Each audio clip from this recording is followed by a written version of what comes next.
Dragon X, who the favorites were. KT Rolster.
Magnets want everyone to know. Yeah, yeah, so Satan, you want me. I just want everyone to know. I'll tell the world, yeah. I'll tell the world. I just want everyone to know. I'll tell the world, yeah. I'll tell the world. I just want everyone to know.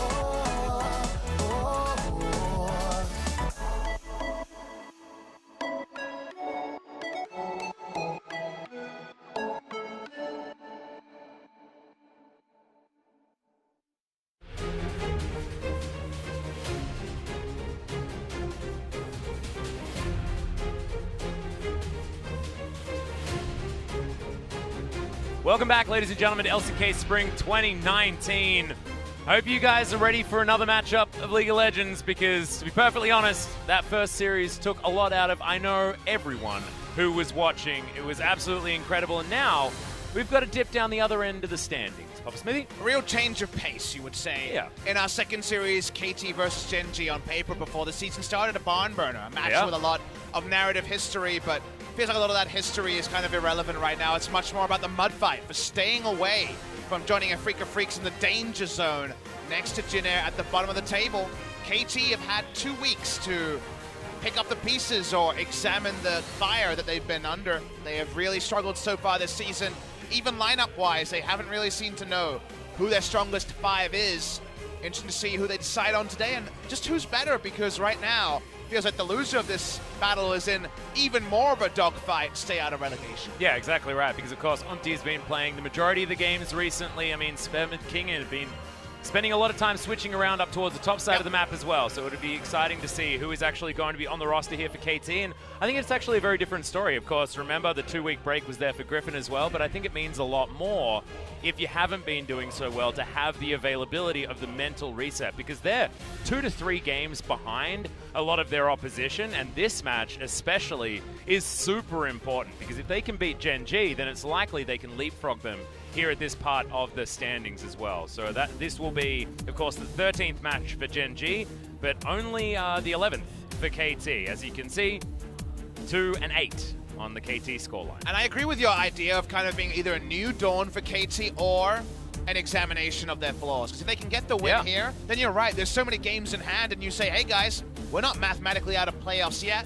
It is, of course, very, very unlikely. They are many series behind Kingzone. Kingzone have played 12, 7 wins, 10 for KT, and only 2 wins. So you can tell you're at least 3 matches behind, even if you're winning your games in hand. But until you're mathematically eliminated, or until you're mathematically guaranteed to be in relegations, there's a lot to play for, and for KT and GenG, it's just for any relevance in season 2019. Yeah, exactly. Escaping relegation is certainly the aim of the game here for both of these squads, and we'll see who's going to be able to get themselves one step closer. Of course, the FLICKR Freaks falling to Jin Air last night is certainly a weight off KT and GenG's shoulders.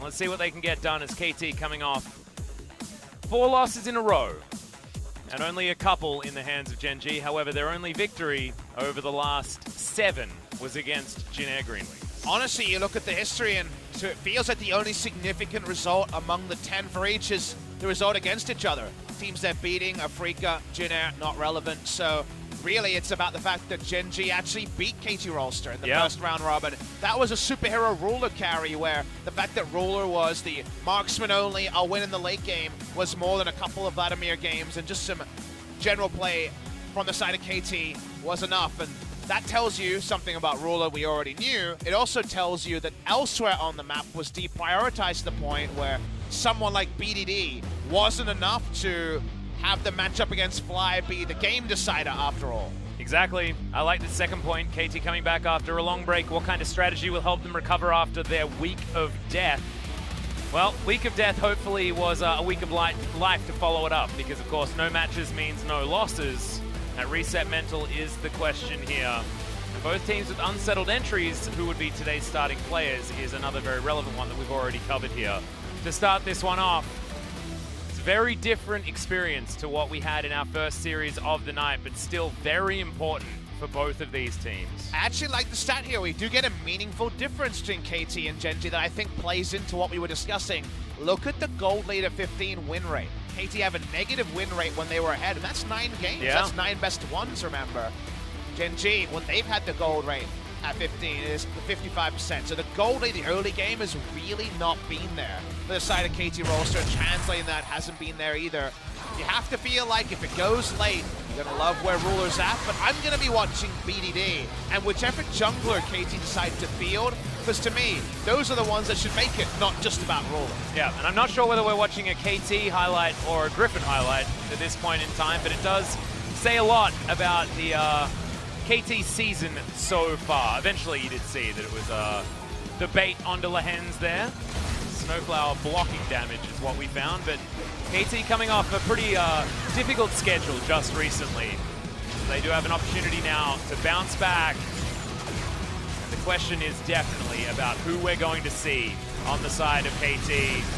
Another great disdain there from Smeb, but what you'll note is that he is on the Urgot, a champion that he did find a lot of success on towards the end of 2018 and the beginning of this season. How will KT approach patch 9.4? They have not played on this patch yet.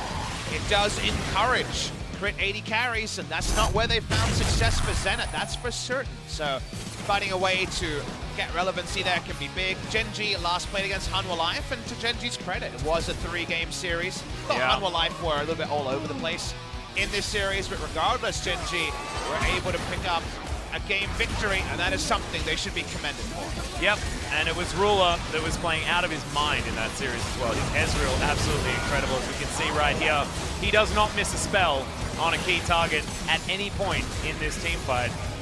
It was just insane. He even fadeaway jump shotting that last kill, and would have hit that Q, but his target was dead. That's the only thing to make Ruler miss. At least we know a draft GenG can play what it looks like. That Jace, Sejuani, Lissandra, Ezreal, Tom Kench draft. The casters, including LS, and I believe yourself, but it could have been Valdez on the day. We're just in love with this is a game 1 at draft, and it was. They were able to play it out very cleanly. Else Ruler has kind of been the story here. It's a Ruler versus Zenit. This is the mismatch to me, so not the key comparison. I don't feel there's one single lane that tells you the story. It's if the clock reads 40, I think Ruler's going to take the game. If it's earlier, through many different reasons, I think KT might be able to find advantages, especially given the configuration we see on the Rift. Yeah, and you saw there were a lot of stats that were relatively similar there, but this is the big reveal, ladies and gentlemen. It is going to be the Immortal Score making his way back to the KT roster. Smile on his face, joined by Smeb there as well. So this is the KT roster that we felt on paper would be their most powerful, with maybe some debate for the bottom side of the map. See whether Score has gone back and, you know, meditated on a rock for a while and found his mojo once again, because it wasn't a great debut to 2019. He definitely had the milk cartons out there. Where is Kodong-min, better known as Score? The history of Korean League of Legends all flashed between his eyes in the 7 years he's played as a pro player. You're right, the 8th year hasn't started well, but it's such a welcome sight to see him back and against his old enemies in GenG. Exactly. KT are also not necessarily very good at taking down GenG, but 2019 is a very different year for the rosters and for everything else. However, that still remained true the last time these two teams met. That's CuVee towards the top side of the map. Fly retains his spot in the mid lane as well, so no Roach to join the roster for game 1. We've definitely gone experience first on both sides. No way we could have known that the starting top lane matchup today would have been Smeb's score against Peanut and CuVee. But that, of course, is the expectation of everyone in the preseason. Nothing has gone to plan for GenG or KT. But reigning LCK champion Score is back. He's going to want to try to make it a different return. And look who's here. It is Prey, old teammate on both sides of this rift. Old Kingzone faithful, a nice cheer from the crowd. One of the ultra legends of Korean League of Legends. And of course, 2 former Rocks Tigers here on either side in Smeb and Peanut. So exciting to see Prey there, not in the turmoil that both of these teams are in. These are going to be your rosters. Welcome back, Score, but will it actually be a positive in game number 1 against GenG? I wonder who he wants to win. I wonder if he has a Tiger in the race here. SnowFlower, Zenit, BDD, Score, and Smeb. Definitely the top side that we thought would be KT's route to success. Yep. Turns out they haven't found much success, and when they did, it wasn't about the top side, so they found very little from that. CuVee, Peanut, Fly, Ruler, and Life. This lineup went all the way to the Kesper Cup final. Griffin too good on the day, but it's been so different from that. Yeah. Analysis in spring of 2019. It's all about getting that separation from the bottom of the table and from their old rivals. And it's all about getting Fly Lissandra as well, Papa Smithy, because he doesn't seem to be able to win on any other champion at this point in time. Of course, Israeli Soul, very famous. He's been playing a hell of a lot of it in solo queue, but couldn't actually find very many games of the most recent month. So maybe he's been cooking up something special for us on a secret account.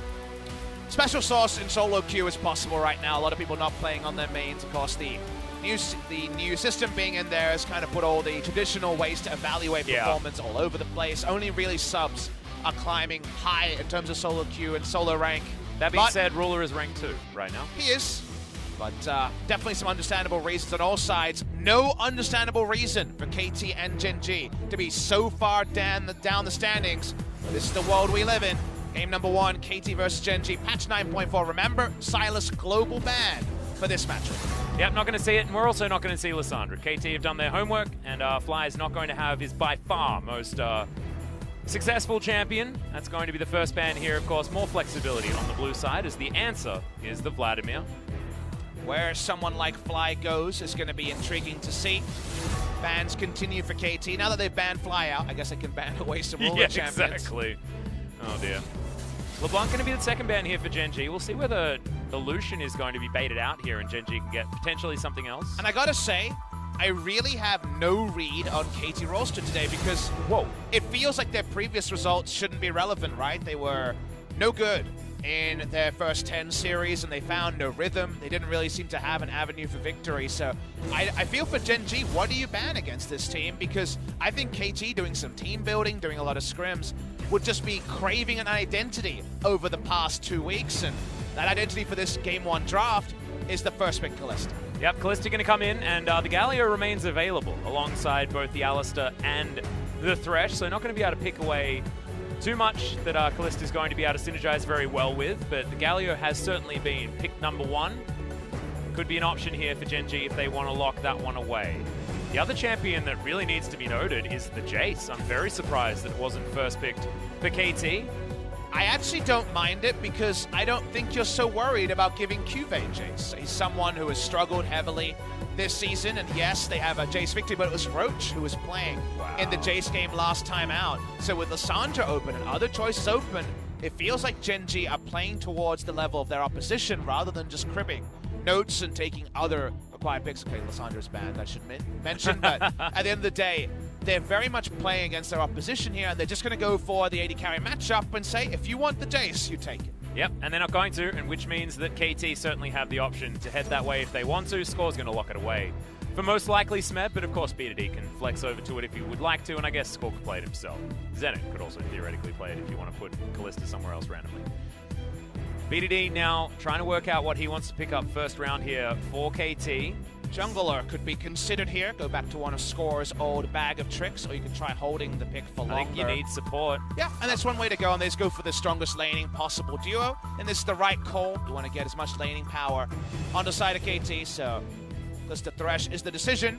When you have GenG's comp, you've already got Tristana Galio, expected to be the bot lane duo. You're already like, okay, we're engaged. This is going to probably be about engaged, so it seems like they're going to look for further ways to try to squish the Calista rather than trying to kite back. Well, the Aurelia going to be banned away here. First up for GenG, potentially a coverage ban for something that they want to pick up for Fly in the mid lane, or for CuVee on the top side of the map. Yorick is going to be taken away from the man in question. It is more and more of a blind pick top laner right now, and it's something that Smeb has played at Worlds, of course, and BDD. Had some great games on as well, so I don't mind it as a coverage ban, like you mentioned. Yasuo taken as well, so double 80 carry solo lanes, or 80 threat solo lanes, going to be banned away by GenG. I do like Fate's Call Yasuo compositions, so I don't mind the idea, and BDD, of course. Fantastic Yasuo player, Aurelion Sol going to be taken away from Fly, so that effective champion pool is dwindling. But Zoe is taken away as well, so yeah, with Zoe, Aurelion Sol, and Lissandra, it's a lot of comforts kind of removed, right? So you wonder where Fly goes when we're starting to go straight down the priorities. He showed us a Karthus game that actually was pretty well played, all things considered. He's going to go to a pick that is definitely makes sense tier list-wise. It was like Syndra Ori are kind of where it is at in terms of tier list, but a pick that's actually never been a great pick for Fly. In Orianna metas, he's never been able to master the pick here. It does have great synergy, though, with something like the Jarvan and the hard engage ball carriers they have on the side of GenG. How will KT respond? We had an Azir first series. Could definitely see it. Here it is. It's an oldie but a goodie matchup. Azir versus Ori out of nowhere. Yeah, so Azir going to be making his way back onto the Rift. Of course, FLICKR playing in that in the famous game number 3. And speaking of famous picks, the Gragas going to be coming in for score, potentially. I'd like to see a Kindred here, to be perfectly honest, because when you got Hero's Entrance, Cataclysm, and a Shockwave, then you may as well stop burst damage from coming in. But then if you are Kindred, you have a lot of AoE that you find it very hard to time your ultimates. So I think for Kindred, it would have been too tricky. I find it interesting they ended up on the Rek'Sai. It tells you they want to play early game, and I think there's probably some validity there. If they go Gragas jungle, then you kind of have a teamfight comp with Jace, and then you can understand how that game doesn't go the right way if the Jace falls behind or if the split push doesn't work on a team whose macro has been a bit all over the place. It falls apart, so I don't mind it. Here's Gnar. It's not in the matchup we might have expected, but we do end up seeing CuVee. We know we would have been one of the first Gnar players back today. Between Sword and CuVee, we have some of our most famous Gnars, but we get the Gnar in this scenario. Does feel like the lane matchup could be pretty painful. Certainly could, but at least you are ranged when you're in mid-Gnar form, so you can do a little bit of trading. As Fly's got the teleport on the Orianna for now. We'll see whether he does change that one up as we get into the game. The double teleports on both sides for these solo laners is actually relatively interesting, as Orianna and Azir are not natural teleport users. KT have the Jace lane strength and Rek'Sai just having the skirmishing advantage over almost every jungler and Olaf locked in this game to contest it, and some very early spikes, and that's what they're going to be focusing on. The Azir brings a little bit of late game insurance, but you'd like what GenG have in the late game, and definitely if you're getting in with the right Gnar bar, you like the Gnar over the Jace, and that is the biggest disparity between the two lineups. Yeah, I actually really like the Azir just for swiping your opponents out of a Cataclysm that comes down. I actually feel like disengage Emperor's Divides are going to be very important coming in from BDD. We'll see whether he can actually become a damage threat as the game goes on as well. But getting Calista and Jace in this meta is actually a pretty impressive thing to do for any team, and KT going to be very happy with what they've put together, top and bottom. But if neither team has form, you like the easier to execute draft or the early spikes, and I feel like KT has those. GenG have what could be a game ender. Think about the best of Mega Gnar and the Shockwave while the Cataclysm has to be respected and ruler free hitting. You understand what a one team fight in the late game looks like. They fall behind enough, it doesn't matter. They don't get there, it doesn't matter. Exactly. If everyone presses R apart from Tristana, you're going to have a really good time. As GenG, pretty easy to execute composition, actually feels great for a team that has been floundering a little bit in the LCK as well, because communication can be the first thing to break down. But let's see what happens. Game number 1, KT, GenG.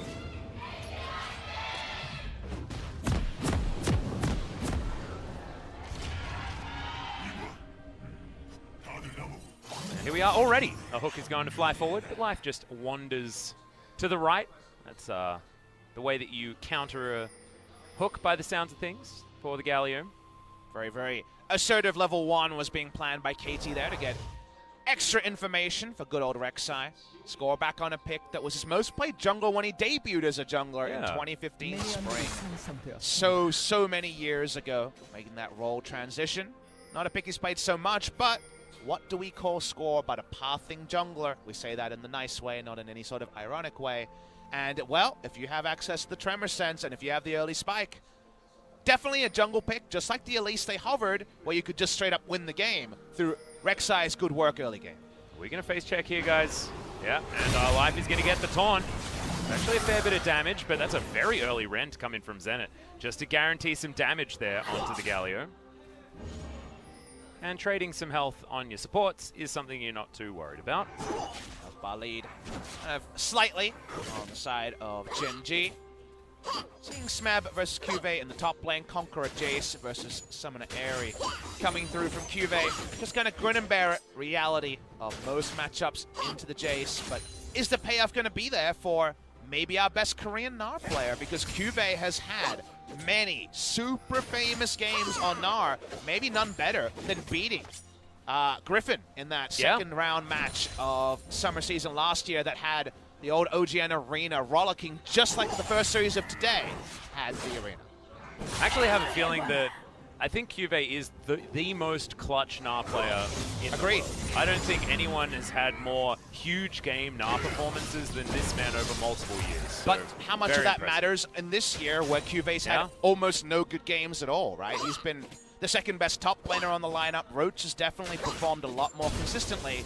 And he really had to look at his champion pool. If you look at his solo queue right now, he's trying a lot of stuff because they're not going to staunchly lock in Urgot like we saw from Griffin in the first series of the day. They're trying to update, but it's not like Gnar versus Jace gives you too much confidence apart from at least he has a ranged auto attack and try to shrug off the damage from the Jace.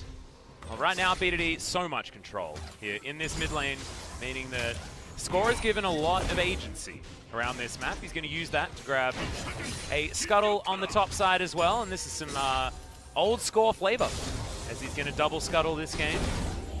Not going to be able to get any sort of buff steal or anything like that, but to double Scuttle a Jarvan feels really good as the Rek'Sai. Azir's pushing up, the Jace pushing up, and Peanut has learned not to try to contest these Scuttles without priority. Plenty of priority early for KT. We already said we love in KT's draft. In the early game, in fact, it's 3 pushing lanes and one of the best junglers of all time. And any other year, you're like, man, how could GenG ever let this happen? They actually opted into it with the last pick Gnar, so they know what they're getting into, and gotta admit the KT have not necessarily been playing the late game anywhere near the level they need to win consistently in 2019. And how does GenG win games ever? They win in late game team fights, even if they get early advantages. They're not necessarily a team that likes to go fast and loose. As 25-16 is the win rate for CuVee on this Gnar. 2.7 KDA is nothing to write home about, but like I said, it's about clutch moments. It's not necessarily about the true sum of the amount of games that he's played. Deep Ward is quite fresh here, but it seems like GenG didn't actually know it came in, so it is spotting Peanut. Let's see how good Zenit is at walking up. Seems like Peanut just says whatever, puts down the control ward, and if there's no ward there, he's sneaking in. If there is, then he knows to leave. So it's probably a good choice there. He has a second control ward, so I think Peanut actually felt that situation out really well. He did. And now is able to wander out and can replace that control ward somewhere else if he would like to as well. So I do like the fact that you point out that he did have a couple sitting in that inventory. Peanut's desync has been one of the big problems with GenG, right? There's been individual performance problems, but getting Peanut relevant during the season, you think of all his Nocturne games where he just wasn't pulling the trigger on the ultimate, pressing it, but then not being able to actually follow through on the paranoia. It's almost like the good performance in Casper Cup lulled them into a false sense of security, and then suddenly nothing worked in the first round run. Yeah, just didn't really quite understand how to bounce back afterwards, but we all know that League of Legends is a game that can play on your emotions relatively easily. Really? You say that after the first series of the day? Yeah. I say that after a lot of my experiences for the last 10 years as well. So certainly it is settling in with us. And today's first series was the good kind of emotions. And it's just stacked up, right? We had an amazing first series, praise in the audience, old teammates on both sides. You already feel like you know what the winner's interview sounds like, but you just don't know who the winner is, because that is the part that is up there. Already mentioned 40 There's the flash. Oh, the Justice Punch was perfect, and Life gets a well-deserved kill. This guy's initiative plays that he can plan out have been beautiful this season. And that's really decisive. Everyone goes straight in. They only have to use the flash on life. And like you mentioned, Gragas is his best pick. Yeah. He's an engager. Nice play, GenG. Really beautiful stuff. Zenit's not going to be the one that falls, though, so he's still able to stay here and pick up farm. 10 CS is going to be approximately his advantage. And the good news is they can confirm the control ward is still there. They didn't use any summoners, so Yeah. between the summoners being up defensively and the Fate's Call coming soon, there's still playmaking options for KT that wouldn't be available if summoners were down. Well, you can see Score being a bit of a ward here at this stage. I believe that was a visual bug as Peanut comes in, clears out a ward. Score knows exactly what's going on. He is settling in. See where the Peanut is actually going to check to see where the Rek'Sai is. As you can see, Tremor Sense not going to give away the position of him at this point. And now they know there's backup as well. They saw the movement around where life is. Yep, they're actually just going to go for this one anyway. Smeb did have the inside track. And you're not going to steal it with a flag, Peanut, so that is a successful steal away from Score. I think every side played it correctly there. With Azir rotating, Peanut didn't move from his position to the right of the Raptors, and the flag is for Vision, of course, just to check what was happening. They got the confirmation. Here's a replay. A Vision advantage, if there ever was. Yep. But it was very clean. 잡았다. 갔다. 아지르만 지금 텔이 있어. 생각해. Listen to the voice there. Not actually much communication from Peanut, you noticed in that communication. Whoa. Yep. Someone said we got it. Yeah, we got it. Thanks, G-Sun. The translation. Actually spoke to Ruler just briefly before this series. He seemed in pretty high spirits, which is not something that you necessarily expect from a team that has certainly been behind expectation. Is now Ruler in trouble. Yeah, nice trade from Zenit, showing some good Kalista moments. I got to stop talking about players, man. I mean, last time I talked up Deft, he just went 0-6-0, and it was a really horrible time. So I'm just sorry, Ruler. Sorry, man. Again, going back to the play that we watched on the first steal, I want to point out in a match between two teams with no farm, everyone played it well. Yes, the steal came through, but it's through priority and two winning lanes to push into. And GenG, nobody kind of made the I'm going down with the ship moment where they just died for no reason. It was very ordered. And when these teams have been characterized by their mistakes in 2019 rather than their good plays, I do want to put that out there. Yeah, I think that's actually very important. Smeb up here towards the top side, dealing with CuVee very nicely, close to a 20 CS lead, but that is also true for Zenit on the bottom side of the map, having lost his support very early on. So really good to see this Kalista controlling the lane so well. Bilgewater Cutlass in hand will have the Blade of the Ruin King much sooner than Ruler has completed a first item, as the BF Sword comes in, and then generally something like a Zeal item, as the hook is going to go wide, but Ruler is zoned completely away from this minion wave. And honestly, we're all pretty scared, if you're a GenG fan out there, of what the mid-game looks like when Warrior Enchant, now complete into Black Cleaver, Rek'Sai, does do her best Olaf impression of being a tempo jungler, jungling around winning lanes.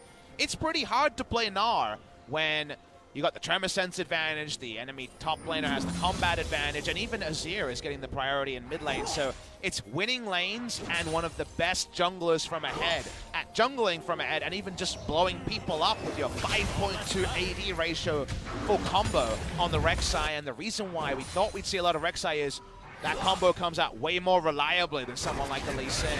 She doesn't have a lot of skill shots to hit, so because of that, in case you have a lot of power to wield, we know that if you wield it, it can be important. If you don't, you could be outscaled by GenG. Yep, and Ruler actually going to take some auto attacks here. Peanut deciding to go back home, I believe, can actually afford the Warrior Enchant as he's going to wait in base, but that's going to give Score all of the time in the world to take this Mountain Drake. Zenit has inside track, as well as the Azir having that push in the mid lane as well. Fly is going to have to wait before he does any relevant damage here. You can imagine Luden's Echo wants to come in before he's going to be comfortable getting anything done.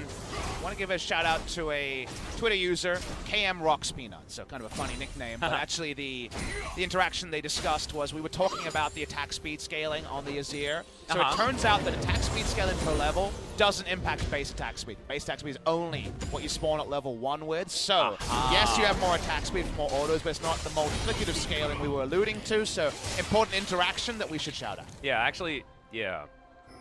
So it's approximately having a free dagger. Yeah, you're getting more bonus attack speed than you did before per level, but it's bonus attack speed, not base attack speed more. So okay, thank you very much. That's good to know. Thank you very much for that. It's good confirmation. Just one of those interactions that's not spelled out anywhere, but if you just dive in there in the codex, you can find it. Don't have to dive hard to find a winning lane to jungle around. Peanut going to be spotted. They know that he's on Krugs. Can they find an angle? Yep, SnowFlower is going to make his way up as well as Peanut face checks. That is not what you want. Oh, he predicts it, but isn't quite able to land the hook. Peanut going to slightly askew of where the Thresh thought. Thought Rift Herald might have been started there, but not going to happen. Having that Mountain Drake in your back pocket could be an option here as Control Ward goes down, but Peanut is privy to this. They got SnowFlower on the Rift, something you always want. His Thresh, of course, a famous pick for him in seasons past. Doesn't hit the hook. Means Kallista's isolated, but remember that Kallista was changed to have more power without her Oathsworn around her, so isn't quite as not combat ready next to the Tristana. Still a fan of Tristana in the 1v1 laning matchup. Nice. But moments like that make things a bit easier for Zenit. Yeah, and if you land one of those Qs that has actually picked up some Ren stacks, really can change the state of a lane. Seen Tristanas have pretty decent times against Kallistas in the past. Certainly has been considered a counter matchup. But that's meta's gone by, and I feel like both of the champions have changed just a little bit. Score once again, he's going to make his way back. This Brambleback belongs to him. It's now B2D. Not going to reveal himself, I don't think. He's spotting for his junglers, so just doing the team thing there while the minion wave hadn't crashed. Speaking of junglers. With this Control Ward here, B2D knows that he can stand his whole way up. Both mid laners can actually get into combat, but notice it's phase rush teleport Orianna and it's teleport Azir, so it's actually double teleport in a lane that would have been heal or barrier in previous seasons for sure. So I thought there was a chance BD would just try to swoop in after the Q did hit from the Rex side for that guaranteed burst, but not going to do that. It's going to return to a lane that he's only inches ahead. Definitely by no means running away with the CS department is BDD. Exactly, but did go back and had a huge buy. The Nash's loot completed already. Fly's going to go back home because he was sitting on a lost chapter. So as far as item advantage is concerned, B2D really far ahead. Shelly's going to go down. Score's able to pick that one up as he puts it down immediately. And wants to Smeb some gold because we already talked about how KT are focused on the early game. Wants to get it in pre-14 minutes for the charge. Solo gold to Jace, it's looking like. This is looking like very clean play from KT, though. Agreed. Not what we've been seeing in the past at all. You almost feel like the nameplates are the old ones, right? Yeah. Not the new ones when it comes down to playing out the early game. These are the comps KT Rolster in 2017 and 2018 would traditionally win on. They would close it out 3:30 and be fine, but those nameplates have changed, especially in the bottom lane, and that has changed their fortunes. The bottom lane being 30 CS up. It really does feel like opposite day for Yeah, KT. exactly right. I mean, you could take the nameplates off and you see Deft and Martyr on this particular duo, and you're like, oh, well, of course they're 30 CS up. And you're like, BDD for you, Carl. We'll take it. Yeah. And, of course, Yukal, a bit of an Azir player himself, so composition certainly feels extraordinarily KT. I think B2D certainly proving himself, as hindsight gives us the information of, a much better replacement here. Yukal in 2018, a very different story. To Yukal in 2019, fortunately. Really bad item timing for Fly. He has the Sorcerer's Shoes for a bit of shockwave damage, but no loops, right? Yeah, it's been a long time since he's been home as well. If we had a look at the money, certainly would be a worrisome state, as Smeb's going to miss the Empowered Shock Blast, but still they're going to go in so much damage there onto the Orianna. And no reaction. A lot of respect, though, of the potential for some backup. I think he just moved away, expecting a Galio ult that never came. But no extra tools used, but Orianna finally gets that shopping trip. Sadly for GenG, it's exactly the wrong time for it. Yep, exactly. That means that this Ocean Drake should be able to go to KT pretty effortlessly. For these guys, that Luden's Echo finally completed, but that was a big purchase to come in from the Ori. As TP Ori, you may be back, but you don't have any control in the river. Seems like Scores are more interested in trying to find a kill somewhere. Bot lane. Yeah, Zenit in trouble. Peanut turns up at exactly the right time, and the Cataclysm seals his fate. That's what you do to a Callista, you explode her. And Score actually going to have to hop skip his way through. This might actually end up being the Drake against the run of play. The side of GenG. That Control Ward in the second rush has had 2 jump scares, and both of them have been kills over the side of GenG. Yeah, fantastic stuff here from GenG, turning this series on its head a little bit. Not going to be able to get anywhere near a gold lead or anything like that. Of course, the Dragon only worth 100, as Peanut is able to secure it, but getting the Orianna some extra mana in this lane when blue buffs might be hard to get to, given the fact that Rek'Sai has so much control, is very important. Let's try and work out whether this is worth it. Zenit just takes an auto, and of course you're committed when you go for the auto that he doesn't want. The moment that he goes towards a Galio and it's a jump scare out of the wall, that's a straight up trading mistake. I was going to wait and see, is there actually a time to use stopwatch? The answer was no. Yeah, but also there was a lantern there, but it got double warded yeah. as soon as it came down. So I guess you can play a little bit more aggressively, thinking you've got the Thresh there, but if your opponent's real quick, clicking that guy is real hard. I'm sorry, I saw a lot of 200 IQ plays in the first series. I know, things are a little bit different here. And I just mentioned that, this could be Deft and Mata. Well, I think that's proof that it's not. GenG versus KT is a different story than what it was years gone by. Zenit has had some good moments. And I think most notably his Sivir play looked good in his debut game, I believe. I really like this control ward that has been placed for almost the entire laning phase for GenG. So I'm going to name it. I'm going to name it 2017. You're going to call it 2017? Okay. Yeah, it's a good year for GenG. That was a good year for GenG. And if there's any good KT ones, I think they could be 2018. Yeah. But remember, 2017 is not going to last that long. In fact, I think 2017's gone. Oh no, did it get 2019? I don't think GenG wanted to be 2018 or 2019. I know. What's worse? Oh, picking your poison and then some. I know. Sad times. Okay, Ruler in Life just going to be clearing up some more vision themselves. I believe 2018 just went down. As our score, looking for this gank onto CuVee. Not a lot of options. The flash knockup is going to be there every time. And Smeb picks up the kill. Really nicely done from KT, and the Jace only further ahead now. I agree with Score's decision, though. He's continuing to jungle around the strong side. And at least Kalista Thresh, they're the slippery duo, but they're leaving them to the walls are KT Rolster. Yeah. Can they leapfrog their way out of this one? Of course, it is something that this duo can do very, very well. Peanut remembers that, and he is going to leave now because there's so much pressure topside. Rek'Sai cannot salvage lane. She helps strong lanes win more. That is what they're doing, trying to get a super long map on the top side. Inner turrets aren't always of huge value, but Azir and Kalista on a Baron seems like a quick Baron from the side of KT. Exactly right. KT not going to lose anyone down here, but they will lose a turret, but it's in trade for the inner turret top side of the map. CuVee has not a long walk to get out of his base to his lane, however, it can be a very long one once he does get it shoved out. And BDD is just slowly and happily scaling towards the later stages. Of course, the Orianna does want to do the same thing, but you look at an Azir with far more growing attack speed now, going to be feeling pretty comfortable moving into the later stages of the game. And we need to see GenG, who, like KT, have lacked some fundamentals this season, put 2 and 2 together and say, it's 19 minutes, at 20 minutes, KT have just an obscene Baron speed. They have Azir, Kalista, Jace, Rek'Sai. They delete Baron as a 4, and they've never really been in their red side jungle ever since Rek'Sai made her first visit there. So Baron vision from 20 minutes onwards is paramount for GenG. Yeah, absolutely. Now 2 items done for Smeb. They're going to have all that topside control that they want. Cheeky little ward there for GenG on the back of the Baron pit to stop anything cheesy coming in the next 40 seconds when that Baron does respawn. It looks like KT are looking to set up some vision around this Mountain Drake that's going to be coming in next, and this is one they're definitely going to be fighting for. Double Mountain Drake, we've spoken about it a lot, but Holy double crap. Mountain Drake plus Kalista plus Azir and plus Jace is, it's probably it's a Cassiopeia away from the most Baron damage ever. Yeah, Karthus somewhere else would be nice as well. SnowFlower's going to face check though. Actually takes a lot of damage, has to flash. Oh, and the Fate's Call. That's awesome. And he goes back into the hook and lands it. Is that redemption to come in, Papa Smithy? I don't know. Fox is going to come down. SnowFlower's now exhausted. Ignited, sorry, but Smeb comes in with the Empowered Shock Blast, and GenG are going to be able to back away. BDD down towards the bottom side of the map says, I'll just take this turret if you don't mind. I don't mean to blow a pretty small moment out of proportion, but after 2 weeks where you could have been team building and scrimming, you should not be flashing and Fate's Calling at the same time. No. Synergy between Zenit and SnowFlower there, I think, is an important takeaway. Meanwhile, BDD able to push in the turret.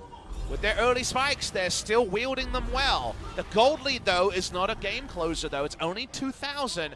And until the Baron goes down, GenG do have plenty of light at the end of the tunnel. The thing I do like about KT is exactly what you say. Like, the tower goes down very easily on the bottom side of the map. Azir is a phenomenal turret taker. Smeb in the same position on the Jace with that hypercharge. If you leave a turret to KT for too long, it will just straight up die But do very you leave quickly. this KT Rolster to play a game that's a 3-lane closeout? Your instinct is no. So that's the thing. Is yes, in the past, yes, they have power, but down the bottom of the table, things are different. Drake is down to 3,000. Yep, Soldiers are going to be in there as Score. Does get himself over the wall. Smeb looking for the flank play as well as the Dragon is extremely low. Peanut is able to get it, but there's the Emperor's Divide. That's a good taunt to come in on top of Zenit as he's trying to jump away. Double play, and then Zenit has to go into the stopwatch. Bottom lane is very dead. Hero's entrance comes down, but Score goes into his stopwatch, and now it's BDD Smeb Score against the world, and the world is going to win this time as Ruler free hitting, explosive charge going to go off, and he's happy to rocket jump on top of the Jace. He was the one they decided to kill, and now Ruler is well and truly online. And Atlas, we knew GenG had the better 5v5, and KT were winning all across the map, so why are we fighting 5v5? It's a question KT should have been asked. They felt stronger than they are, and kind of the insult upon injury is, Orianna never even ulted this fight, and it was still a rout by GenG. We watched the replay. Ball's not in a position to ult as the fight begins, and as we watch it, Tristana, no one's even looking at her. We know team fights with Jace are not team fights with Urgot, even though Jace replaced Urgot as the first pick, and Ruler's hopping mad, and KT walked away with just a terrible result from a scenario where they were so far ahead. Yeah, and you sort of watch it, and it's exactly like you say. It's like, well, I mean, this is you chose to team fight against the team fight comp with a lot of R buttons available. And they didn't even need all of them, and they still win. I mean, that's just how it's supposed to work here. You know the whole doctor, like, point to me where it hurts? Yeah. The analogy here is, if we look at the minimap, and Bob Smith says, point to me where you win, KT, it's everywhere in the side lanes. They have so many fantastic side lanes. The only place that's a risk is around the If Drake. everyone's on the same screen, you're having a bad time. Hey, look, this a is side what lane. you need, yeah. Go to a side lane and kill Fly. Beautiful. Absolutely. KT Rolster are learning Atlas. Oh, it only took them 11 best of 3s. That was a quick pivot, though, because they make the mistake around the Dragon Pit. They're like, hang on a second, maybe this will change our fate. And look, it's game 1, KT versus GenG, and remember KT, a lot of games behind is Peanut. Not going to get knocked up, is going to be slowed down, not taken out of the flag and drag. Score comes along over and does have Tremor Sense to keep them aware of where everyone is. SnowFlower looking for a hook, but isn't going to be able to find it. And there's a Kalista a very long way away. Not in Fate's call range at the moment. Peanut, relatively low. Gold lead still's not ballooned either way. GenG still have that opportunity to make this all about the team fight they drafted for in KT. See if they find the killer that's instinct. huge.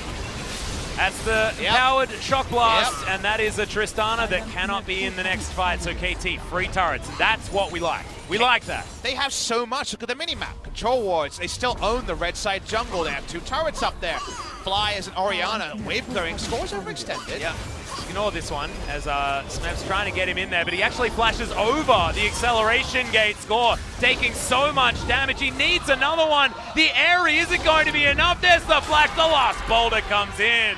And CuVee, on his own skin, smacks down the Rek'Sai. They just allow CuVee to chase in. They respect the Galio. They respect the worst, but it looked like there could have been some sort of answering play. I understand why there wasn't. But the end result is Smite is dead, and now all the map control means for naught because the enemy Smite means that GenG can start actually clearing this wards that have really been gaining and aging so finely in the top side of the map. Yeah, and it's just so interesting to watch, you know, Score find the Gnar, hops out of the ground and then just wanders. I guess he didn't quite know which champion it was there. Of course, the problem with Tremor Sense is that you only get a circle. Doesn't tell you exactly who's going to be there. Nice Found item the wrong timing. person. The Frozen Mallet made that all possible. Yeah. An oldie but a goodie for the Gnar that we were talking about, we would expect to see in the Yorick matchup. This wasn't the matchup we thought. We missed this top side of the play. Actually, no, this was just a kill. Just a long time ago. Yeah, it was a long time ago. I didn't see the start of the play, so I didn't recognize. I thought it might have been a second kill. But Score walks up, and you know what? First auto hits, and CuVee just chases him down. Yep. Even when Smeb gets there with the acceleration gate, look at that. Score actually flashes over it and doesn't get the extra movement speed that might have actually had a chance of helping him there. But it was going to be very difficult for him to get out of the way. Flag and drags would have been available. GenG fans erupt in applause. This is a very close match. 7-4 is the kill score in favor of GenG, but certainly does feel like KT have a lot of control. And they've got the team fight advantage in our evaluation. If this was any other teams, is are they far enough ahead with this draft? Oh, that play was fantastic. Well. Fixed him!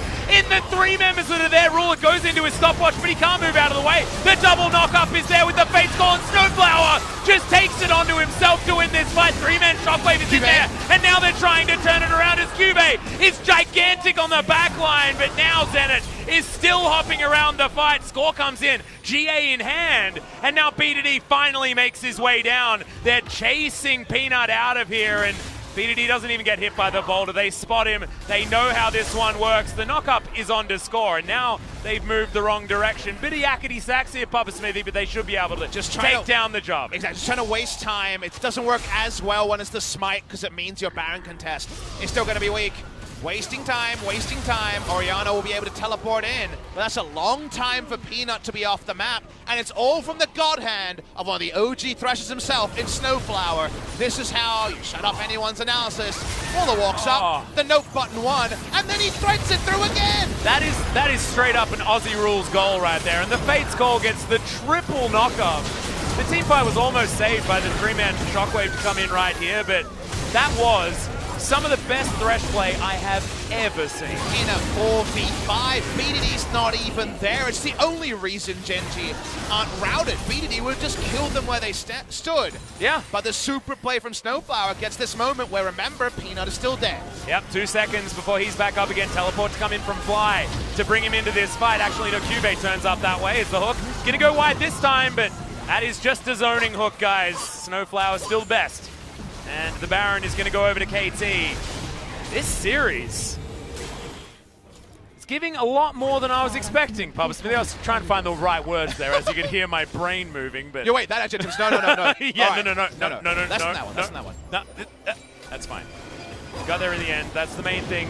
Monopoly on the Drakes here for GenG, but this is like getting the tiny, crappy ice cream and your big brother just bullying his way forward and getting the real nice one. And it's cheddar cheese ice cream too. It's not the one you wanted. You said you wanted ice cream. And yeah, exactly. You thought you could contend with Greek anything. Yogurt What's the worst? Vanilla? No, Yeah. it's cheddar cheese. I actually love Greek yogurt. That was a really bad example. But Yeah, shame on you. yeah, so I apologize, everyone. I used to not like it. I'm like, Greek yogurt is amazing. An intriguing item choice from Fly. He's gone. Spellbinder. I think he had double Neil's large rod, so I think he just bought this for some power now. That makes sense. A very interesting choice regardless. The Spellbinder now, it does mean that he opens up with a really fast entrance to a fight, and also with Phase Rush, he's going to be very fast. So he's not going to be sitting in Sand Soldier autos for any moment, but usually we see this on target acquisition mages, and Orianna doesn't need to be in range to be a target acquisition mage most of the time. So a peculiar choice, if you ask me. Yeah, I think so. I feel like put the ball on Peanut and then try and put as much power into it as you possibly can. But KT, after taking that very quick Baron, like we were talking about earlier on in the game, are going to be able to move into all 3 lanes. Even Score going to be doing some split pushing for himself. Peanut spotted. But there's not a whole lot that he can do to actually affect this situation. Fly clears out minions pretty well, but with 3 lanes full of Barons, you're going to have a bad time. Not much of a Baron power play just yet, but the towers are yet to start falling. And again, not much of a gold lead yet for KT either. It is not ballooned. It's only around 4,000 gold, and we like the team fight scaling. Couldn't call the last one a team fight because of just the god hand of SnowFlower deciding the whole skirmish into fight alone. KT walk up. They're a strong siege comp, so with the Baron, they're getting the max. Exactly, Score's going to make his way over. Doesn't exactly have Void Rush anymore to get himself across the map, so he does need to try and close in. But you can see the items. There are some real big ones coming in. 3 item spikes for all 3 of the carries here for KT. It's a really nice hat. It's a pretty cool Bloodthirster, and Score is now in trouble. Tries to flash away. Does have a tunnel available as well as Ruler is going to turn up and just grab a free kill. Not sure what Score's plan was there. I believe he was on a ward, and also it was very, very disconnected, so that was a great move from GenG. They call in the reinforcements, they do it as a 3, and they get a lot out of Score. It was just, honestly, caught napping. He was. And you can see there is a ward up there as well, so glad you pointed that one out. Just wasn't quite aware that that one was available. Released a lot of pressure too. 3-lane pressure is gone. Let's see if the ward was there from the start. The answer is no. They just saw him go up, assumed he was there.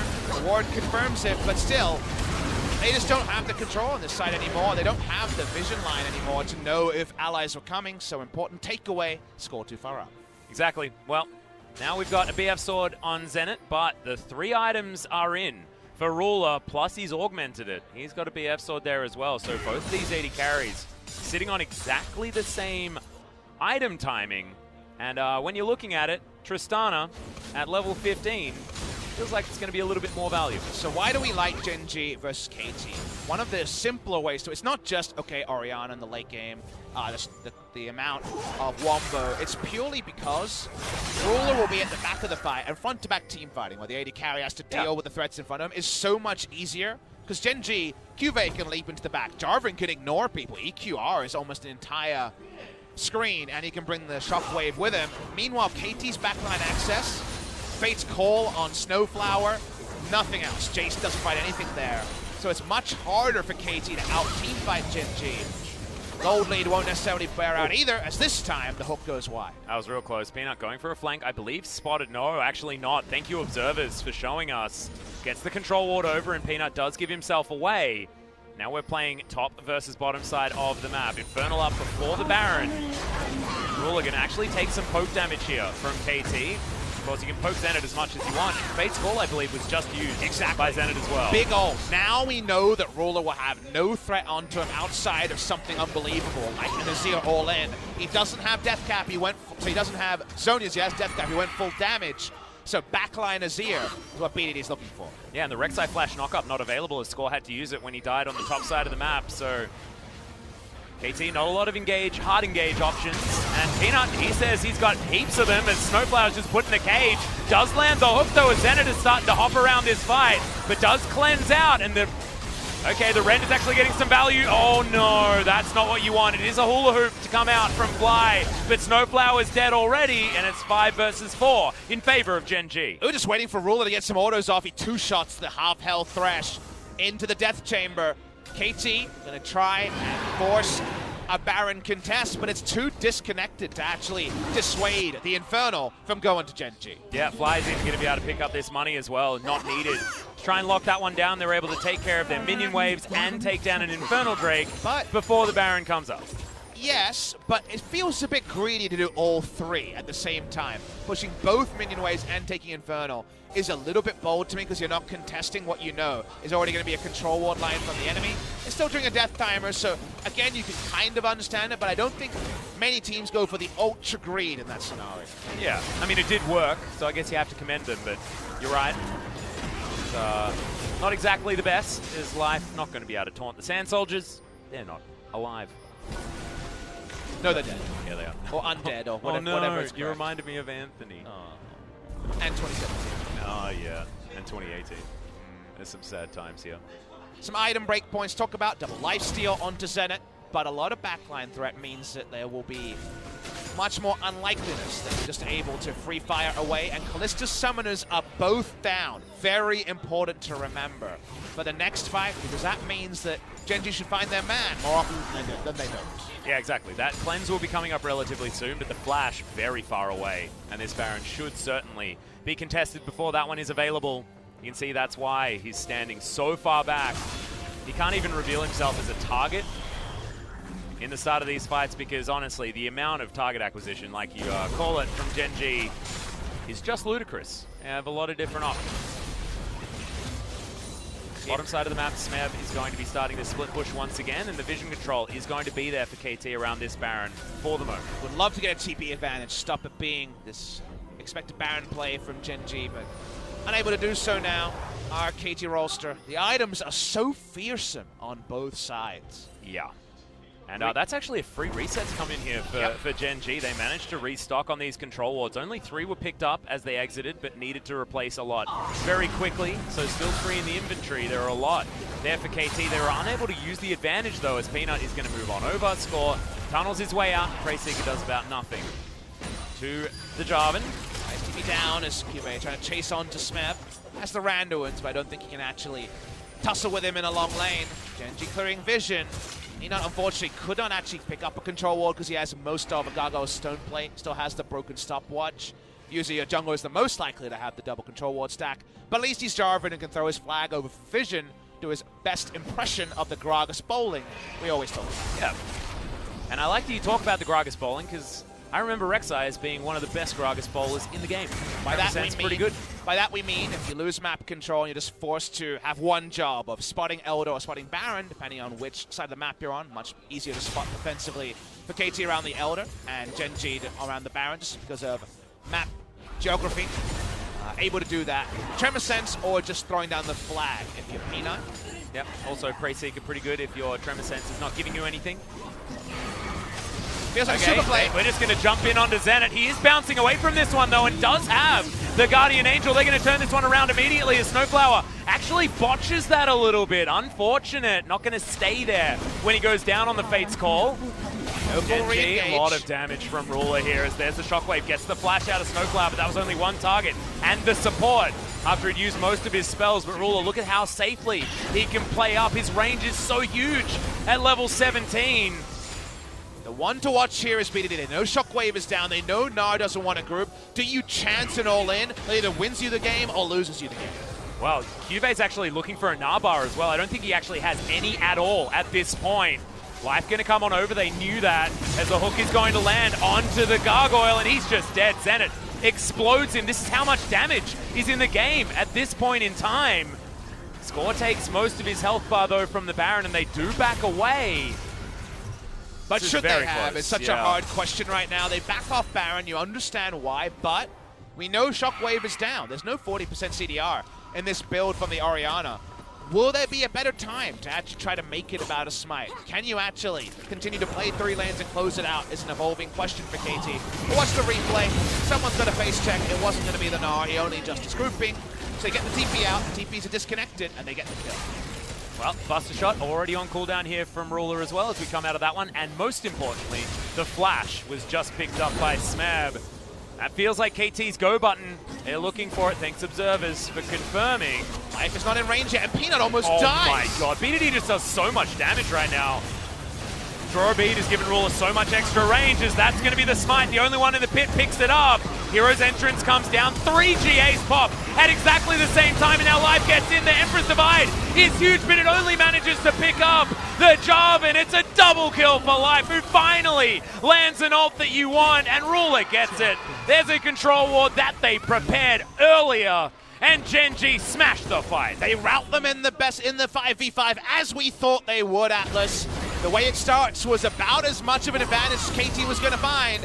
In the end, though, it becomes about the comms. Going to watch the replay to see how the flash was blown. Holy crap, Ruler! Wow, what? Why? I don't know, maybe it was the 700 IQ that we witnessed from Tarzan before, you know, use an ability to bait out more, something like, I'm not entirely sure because they win the game. I don't know how that works. I don't know how you blow a flash trying to 1v1 a top laner as a Tristana, but this is what happens. See that 50 gold? That went over to Ruler. What an interesting match. Honestly, I'm a little bit lost for words because I felt like KT had a lot of control. If that Baron had been picked up and they made it out of that pit, I mean, the Azir did a lot of work, but finally a Shockwave hits. And Ruler then free hits on the back end. The team fights are beautiful from the composition that GenG put together. Very unfortunate here for this KT roster, and especially that man on your screen right there. He was just ready to start playing League of Legends with his newly bought items, but just wasn't to be the case for the Azir. This feels like the sort of game where if you try to make it about impressionist art, I think you're making it too complicated. At the end of the game, at the end of the day, when we saw the big ban, we said, this is a hard draw for KT to execute on, and they don't have any wins. And yes, you see the nameplates, you're like, but they used to be able to do that. What about the past? Nameplates don't matter. It goes back to being an 8th, 9th place team trying to play a side lane push Jace comp against a God teamfight comp that took losses in every lane to make the teamfight happen. And even when Peanut's out of health and other things are there, the God teamfight comp is still better at teamfighting. And in the first round of damage, they got 3 Guardian Angels, it felt like, and then it's just Lambs to the slaughter for the winning teamfight around Baron. Yeah, I really like the level head from GenG just to stick in it and take them out in the end. They made the right macro calls in the later stages of the game, which is something that we used to credit GenG for, but not necessarily able to in the past. And this is KT chunking out the jungler, ensuring a Baron. They're behind the Baron here, so taking a lot of damage from it, and Azir leaves as the Shockwave finds multiple members. So shout out to Fly found the crucial shockwave when he needed to. Definitely didn't see some issues with his team fighting now, and then Life can follow it up. They re-engage, and all the health bars are avoided. Just evaporated. And honestly, it feels like, you know, Fly hit the one shockwave that he needed to hit, and then the game was over. He fumbled a few of them, and he got some flashes out from other ones and things like that, but oh man. It was impressive stuff in the end there. So they show the death again. For no Yeah, reason, I know, but, right? We're going to throw out some stats there and go to game number 2, and I think we had a question. I thought KT did a lot of good things here. Yeah. But there was an inevitability in my mind that it would all be to a point, just because GenG were never blown out in gold. If you had 10,000 gold lead while playing like KT did, yes, you can close the game, but Jace macro is harder than Urgot macro, and it just felt like the Jace macro games I was worried I was going to see in other regions back in the LCK. I feel like the level of play, though, was higher than what we're expecting Agreed. from this series. I actually felt like both of these teams were making intelligent decisions the majority of the time. And yes, there were some fumbles. I felt like Score had a little bit of a rude re-entry to the LCK with this one, having been caught out of position a couple of times. But otherwise, this actually really did stand up to the eye test of, you know, what more of a middle-of-the-pack squad would be like, instead of it being the disaster scenario that we have expected from a lot of our previous Worlds teams in GenG. But how many teams run away with that lead from KT is a question we can't empirically know the answer to. I think more teams do than don't, Atlas, and that's why GenG do get it over the line. Can they do it a second time? Exactly. This is a best of 3, guys, so we'll be back after a very short break to see whether GenG can topple KT 2-0 and get themselves out of that relegation situation. It's a rough time for them. We'll see what happens after the break.